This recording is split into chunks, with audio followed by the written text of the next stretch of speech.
카메라는 촬영할 때 고정되어 있거나 움직입니다. 인물은 가만히 있는데 카메라가 움직이는 경우가 있는가 하면 인물이 움직이는데 카메라는 가만히 있는 경우도 있습니다. 인물과 카메라 둘 다 고정되어 있기도 하고 인물과 카메라 둘 다 움직이는 경우도 있습니다. 이렇게 카메라는 정지했다가 움직이면서 인물 또는 풍경을 잡아냅니다.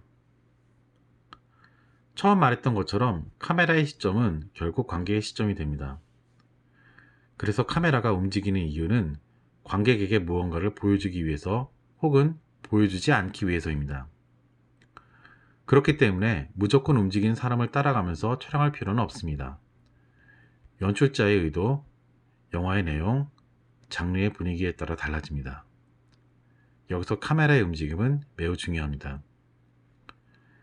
최근에는 카메라가 작아지고 이에 맞춰서 카메라의 움직임을 도와주는 보조기술도 많아지고 있습니다. 마치 자동차 핸들처럼 생긴 짐벌은 카메라를 들고 찍을 때 흔들림을 잡아주는 기능을 합니다. 드론처럼 카메라를 매달고 하늘 높이 날아가는 장비도 있습니다. 이번 시간에는 카메라의 움직임에 대해 알아보겠습니다. 틸트나 패닝처럼 간단한 무빙부터 줌과 크레인이 결합되어 복잡하게 움직이는 숏까지 다양한 카메라의 움직임에 대해 알아보겠습니다. 여러분, 아마 이렇게 카메라가 많이 움직일 수 있다는 것에 놀랄 것입니다. 카메라의 움직임에는 삼각대를 이용하여 촬영하거나 손으로 들고 찍는 경우와 이동용 촬영 도구를 이용하여 찍는 세 가지 경우가 존재합니다. 카메라가 삼각대에 고정되어 있는 경우는 고정숏, 틸트숏, 패닝숏을 촬영할 수 있습니다. 이동용 촬영 도구나 짐벌, 트랙을 설치하여 촬영하는 트랙숏은 카메라에 장비를 부착하여 촬영합니다. 카메라를 손으로 들고 찍는 경우는 핸드헬드 촬영이라고 합니다. 손으로 들고 찍기 때문에 산만하거나 긴장감이 있는 느낌이 들죠. 렌즈를 이용하여 광학적으로 사물을 확대하여 촬영하는 줌인과 이와는 반대로 사물을 최대한 축소하여 풀숏처럼 피사체의 전체적인 이미지를 담는 줌아웃 기능이 있습니다. 그러지 말고 앉아. 아무리 봐도 이상한데. 심각하다. 예쁘지 않아? 난 싫어. 왜 그렇게 예민해? 근데 그거 어디서 가져왔어?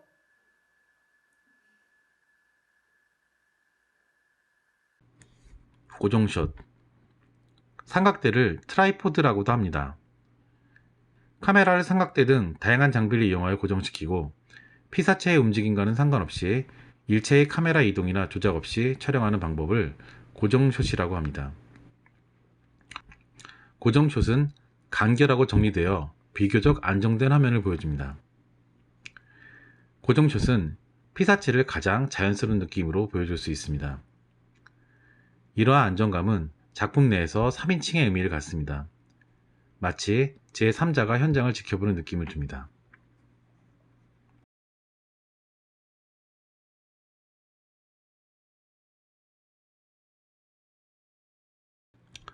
틸트는 카메라 축에 카메라가 고정된 상태에서 위아래 수직으로 카메라를 움직이는 것입니다. 우리 인간의 시야도 높은 건물이나 큰 나무 등 수직으로 높게 세워진 피사체를 가까이서 한 번에 보기 힘들죠. 영상은 프레임이라는 틀 안에서 보이기 때문에 피사체를 한 번에 담아내기 힘듭니다. 그래서 높은 건물이나 크기가 큰 피사체를 살펴보기 위해서는 카메라를 위로 움직이는 것을 틸트업이라고 하며 아래로 움직이는 것을 틸트 다운이라고 합니다. 틸트숏은 주관적인 시점 숏으로 사용되는 경우가 많습니다. 그래서 한 인물이 장면 내에서 올려다보거나 내려다보는 것처럼 보이죠. 이런 시점은 인물의 상태가 약하게 보이거나 혹은 강하게 보이게 합니다. 흔히 영상의 오프닝이나 높은 빌딩의 건물 등을 보여줄 때 자주 쓰는 기법입니다.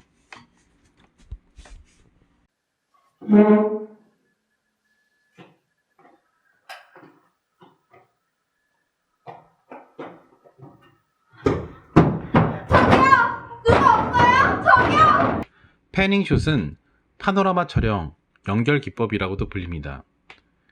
카메라 쪽에 카메라가 고정되어 있는 상태에서 카메라를 수평으로 유지하고 좌우로 움직이는 것입니다. 틸트숏과 마찬가지로 인간의 시야의 한계나 프레임이 가지는 화면의 화각으로 주변을 모두 담아내기 힘든 경우에 쓰는 촬영 방법입니다. 왼쪽으로 움직이는 것을 팬 레프트, 오른쪽으로 움직이는 것을 팬 라이트라고 합니다. 팬쇼트는 인물의 움직임에 따라 사용될 수도 있고 인물이 없다면 장소의 연계성을 보여주기 위해서 사용됩니다. 스위치펜이나 퀵펜은 패닝숏보다 빠르게 카메라를 움직여서 촬영합니다. 이런 카메라의 움직임은 동치성을 가지고 있으며 격렬한 속도감을 느끼게 합니다.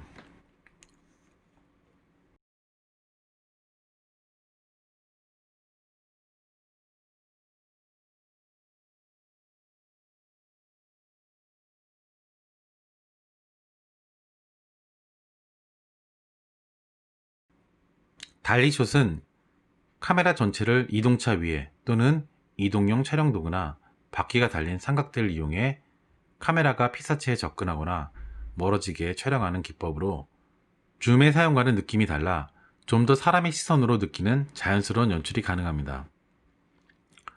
달리는 카메라가 전진에 들어가는 것을 달리인, 후퇴하는 것을 달리아웃이라고 합니다. 카메라가 움직일 때 달리숏은 카메라의 시점이 배우의 시점이기도 하고 관객이 관심 있게 보는 시점이 됩니다. 달리숏은 고정숏과는 달리 무언가 드러내는 느낌이 있습니다. 그래서 시간을 들여 천천히 드러나는 장면을 연출할 때 사용됩니다. 반면에 풀백 달리는 무언가를 갑자기 보여줌으로써 영화 속의 인물이나 지켜보는 관객을 놀라게 만드는 기법입니다. 달리아웃처럼 움직이는데 카메라가 갑자기 뒤로 빠집니다.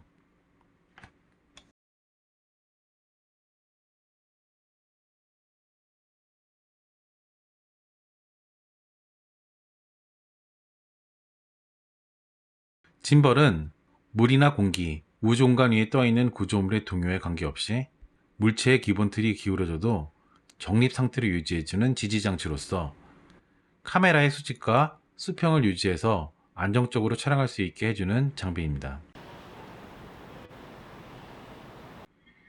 카메라의 렌즈를 이용하여 피사체를 확대하거나 축소하는 촬영 기법입니다. 사람의 시야는 물체를 보기 위해서는 가까이 다가오거나 멀리 물러서서 살핍니다. 카메라 렌즈의 이동은 사람이 할 수 없는 시선을 제공합니다. 피사체를 강조하거나 의미를 강하게 전달하기 위해서 피사체를 확대하기도 합니다.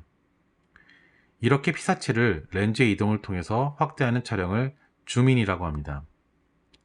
때로는 피사체의 위치를 확인시키거나 전체적인 상황을 설명하기 위해서 피사체를 축소해 배경과 같이 보여줍니다.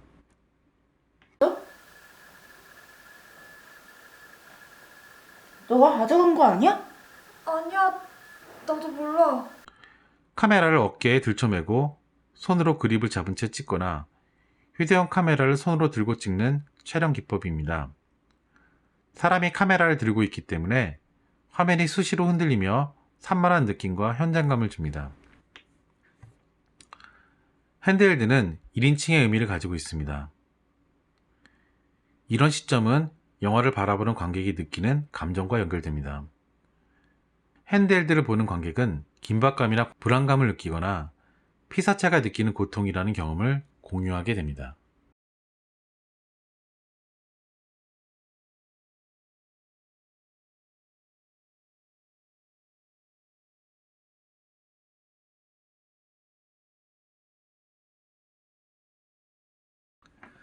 이번 시간에는 미장센에 대해 알아보기로 하겠습니다. 미장센은 샴푸 이름이 아닙니다. 원래 무대에서의 배치라는 뜻을 가진 연극 용어입니다. 이것이 영화에서는 화면에서의 배치라는 뜻이 되었습니다. 즉 연출자가 화면 안에서 인물과 소품 배치를 어떻게 할 것인지, 동선은 어떤지, 색감과 조명, 의상과 미술을 결정하는 것입니다. 정리하면 미장센은 화면 안에 등장하는 모든 시각적 요소를 배치하는 것을 의미합니다. 즉, 화면 안에서의 시각적인 모든 것입니다. 어떻게 미장센을 구축하는 것이 영화에 잘 맞는지 고려해야 합니다. 자, 그러다 보면 자연스럽게 연출자의 개성이 스며들게 됩니다. 똑같은 시나리오라 하더라도 연출자에 따라 미장센은 모두 다릅니다. 만약 봉준호 감독님의 기생충을 홍상수 감독님이 만들었다면 어떤 미장센이 나왔을까요? 아마 전혀 다른 화면이 되었을 것입니다. 따라서 영화 연출자는 미장센에 대해 많은 고민을 해야 합니다. 영화의 분위기를 결정할 수 있으며 자신의 생각이 오롯이 반영되는 미학적 영역이기 때문입니다. 이러한 미장센을 이해하고 또 잘 활용하기 위해서는 먼저 미장센을 구성하는 여러 가지 요소를 알아야 합니다. 그렇다고 억지로 배울 필요는 없습니다. 자연스럽게 익히면 됩니다. 알고 나면 매우 재밌기도 합니다. 미장센을 위해서 우선 프레임과 구도에 대해서 알아야 합니다. 그 뒤 영화의 분위기에 알맞는 미장센이란 무엇인지 알아보기로 해요. 프레임이란 사각의 틀, 즉 우리가 보는 화면을 말합니다. 미술에서 화가가 그림의 주제와 내용에 따라 캔버스의 크기를 다르게 하듯 영화의 장르와 내용에 따라 프레임의 크기도 달라져야 합니다. 이 프레임의 종류는 가로와 세로 비율로 구별할 수 있습니다. 화면 비율, 즉 화면비는 가로 세로를 기준으로 할 때 4:3, 16:9, 1.85:1, 2.35:1 등으로 나눌 수 있습니다. 이것은 어떤 장르의 영화를 만드는지, 어떤 장면을 생각하는지에 따라 카메라의 비율을 결정할 수 있습니다. 중요한 건 자기가 표현하고자 하는 장면을 먼저 생각해보고 화면비를 결정해야 한다는 점입니다. 보통은 등장인물이 많지 않고 정적인 스타일 영화를 촬영할 때 가로와 세로의 비율이 크게 차이 나지 않는 4:3 같은 화면비를 선택합니다. 등장인물이 많거나 볼거리가 많은 경우에는 16:9 같은 화면비를 선택합니다. 화면비가 크면 클수록 극장용 영화 같은 화면을 만들 수도 있지만 미장센을 고려하지 않는다면 배경이 비어 보이고 허전한 영화가 될 수 있습니다. 그러므로 무턱대고 화면비를 결정하기보다는 자신의 영어적 소재와 장르에 따라 화면비를 잘 선택해야 합니다. 봉준호 감독님의 경우 괴물과 바다에서 각각 상반되는 화면비를 썼습니다. 그런 점을 잘 생각해야 합니다. 좋은 구도는 균형감과 안정감을 갖추고 있는 것입니다. 인물의 구도란 화면 안에서 인물을 어떤 위치에 놓을 것인지 결정하는 것입니다. 이 경우 중요한 인물은 가운데에 가장 크게 위치하고 보조적 인물은 화면의 끝이나 뒤쪽에 작게 위치합니다. 보통 영화나 드라마에서는 인물이 정중앙에 위치하기보다는 중앙에서 약간 왼쪽이나 오른쪽에 위치하며 루킹룸을 부여하는 경우가 많습니다. 미술에서 검은색은 어두움과 악, 흰색은 순수와 선, 파란색은 안정과 냉정함을 의미하고 붉은색은 열정을 뜻합니다. 그리고 노란색은 따뜻함, 초록색은 안정감을 준다고 알려져 있습니다. 이러한 색의 의미를 활용하여 영화의 배경, 소품, 인물의 의상의 의미를 부여할 수 있습니다. 때로는 이러한 색의 의미를 반대로 활용하여 반전을 줄 수도 있습니다. 색은 가장 편리하게 연출자의 의도를 담아낼 수 있기 때문에 영화의 색감, 소품, 의상, 세트, 미술, 조명 등에서 다양한 시도를 할 수 있습니다. 그 밖에도 다양한 시각적 요소들이 결합하여 화면 안에서 의미를 만들어냅니다. 그러므로 연출자는 스태프와 배우들과 항상 소통하면서 자신이 드러내고자 하는 의미를 화면 속에 나타내기 위해 노력해야 합니다. 그리고 평소에 인문학이나 철학에 관심을 갖고 인문학적 토대를 마련하는 것도 좋습니다. 뿐만 아니라 미술이나 애니메이션 등 시각예술에 관심을 갖는 것도 중요합니다. 영화는 세상 모든 것들이 다 종합적으로 적용할 수 있기 때문입니다. 그런 점에서 매우 재밌고 흥미로운 예술이기도 합니다. 이번에는 실제 단편 영화를 감상한 뒤 화면의 색, 공간을 통해 미장센을 분석해 보기로 하겠습니다. 그때는 정말 몰랐다. 인형 하나 때문에 그렇게 큰일이 일어날 줄은.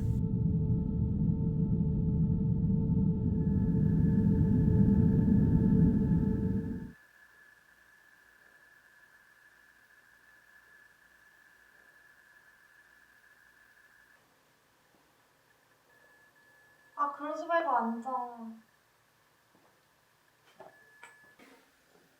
아무리 봐도 이상한데. 심각하게. 예쁘지 않아? 난 싫어. 왜 이렇게 예민해? 근데 그거 어디에서 가져왔어?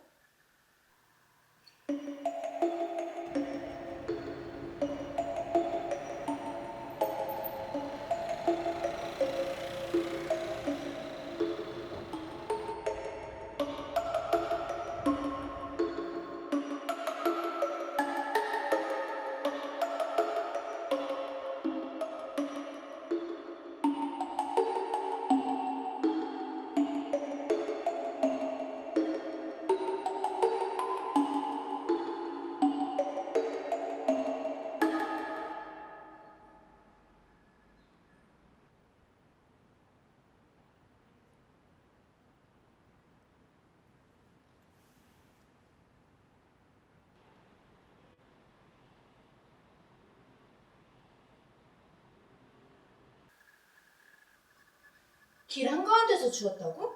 응. 마치 날 기다리고 있는 것 같았어.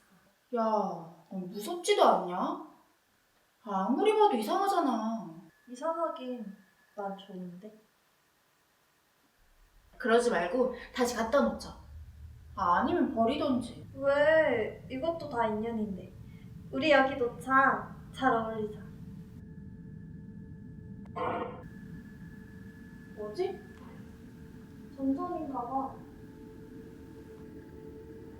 야, 인형 어디 갔어? 너 가져간 거 아니야? 아니야. 나도 몰라.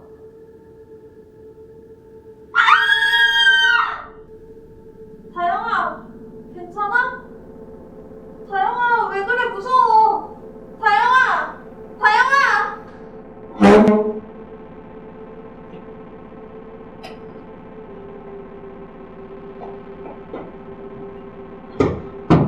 저기요! 누가 없어요? 저기요! 문 좀 열어주세요! 저기요!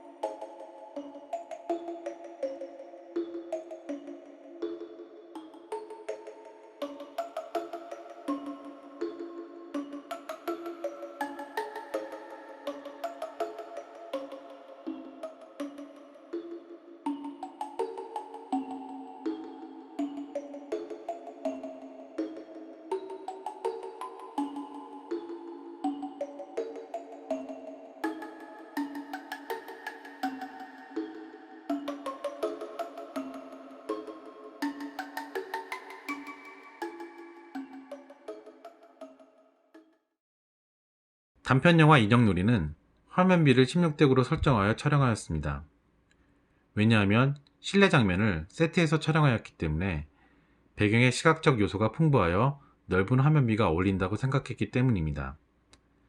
다만 더 넓은 화면비를 선택할 경우에는 골목 장면에서 은빈 단독샷이 허전해 보일 수 있어서 실내와 야외 촬영을 고려하여 16대9의 화면비를 설정하였습니다.